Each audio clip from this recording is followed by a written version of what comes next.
ঈদের খরচ বাড়িয়ে দিচ্ছে মশলার চড়া দাম। বছর ব্যবধানে প্রায় দ্বিগুণ বেড়েছে এলাচের দাম। বাড়তি তালিকায় রয়েছে তেজপাতা, গোলমরিচ, দারুচিনি, লবঙ্গ সহ প্রায় সব ধরনের মশলা। বাড়তি এই দামের পেছনে আমদানিকারকদের দুষছেন খুচরা ব্যবসায়ীরা। আর আমদানিকারকদের অজুহাত ডলার সংকট এবং বৈশ্বিক বাজারে দাম বৃদ্ধি। মইনুল হাসানের প্রতিবেদন।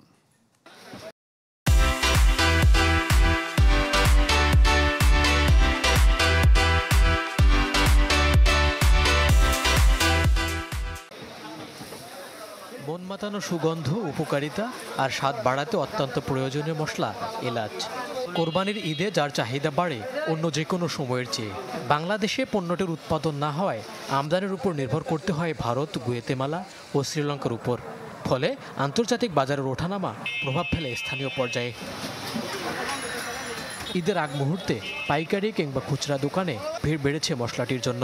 বিক্রেতারা জানান, বছর ব্যবধানে ডলারের দর বৃদ্ধি ও উৎস দেশগুলোতে উৎপাদন কম হওয়ায় বেড়েছে আমদানি ব্যয়, ফলে এই দাম বৃদ্ধি। আর টিসিবির হিসাবে বছর ব্যবধানে ২,০০০ টাকা কেজির এলাচ বর্তমানে বিক্রি হচ্ছে ৪,০০০ টাকা পর্যন্ত।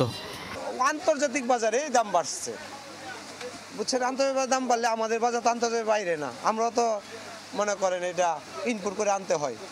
কি এমন আকার লাগছে এলাচির যে ৪,০০০ টাকা ব্যস্ত হইব করে? বড় পাটির এই তো করে, ছোটো পাটিরা আমরা তো কিনে আনি ৫ কেজি ১০ কেজি। যারা ইম্পোর্ট করে ওরাই তো এই কাম করছে। যে জায়গাটায় নাকি এলাচি উৎপন্ন হয় সেই জায়গায় এলাচি এবার উৎপন্ন তেমন একটা হয় নাই। বৃষ্টি বাদল, ঝড় তুফান, বাগান নষ্ট হয়ে গেছে।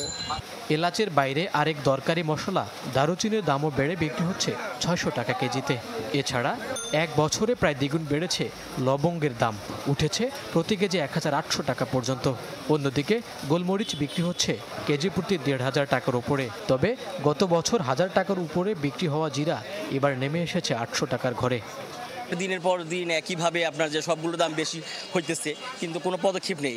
সরকারেরও ওই রকম কোনো পদক্ষেপ নিতেছে না, যে জনগণের প্রতি যে অবিচার হইতেছে। যারা অনেক টাকার মালিক তাদের চিন্তা নেই, আর যারা নিচু শ্রেণী তাদের চিন্তা নেই। মধ্যবিত্ত না চাইতে পারে না কইতে পারে, আল্লাহরে কয়।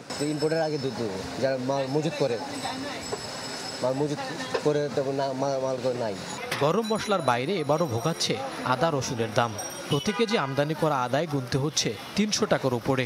আর সোয়া ২০০ ঘরে দেশি বিদেশি রসুনের বাজার। অন্যদিকে মাসখানেক আগেও ৭০ টাকায় বিক্রি হওয়া পেঁয়াজ উঠেছে ৯০ টাকার ঘরে।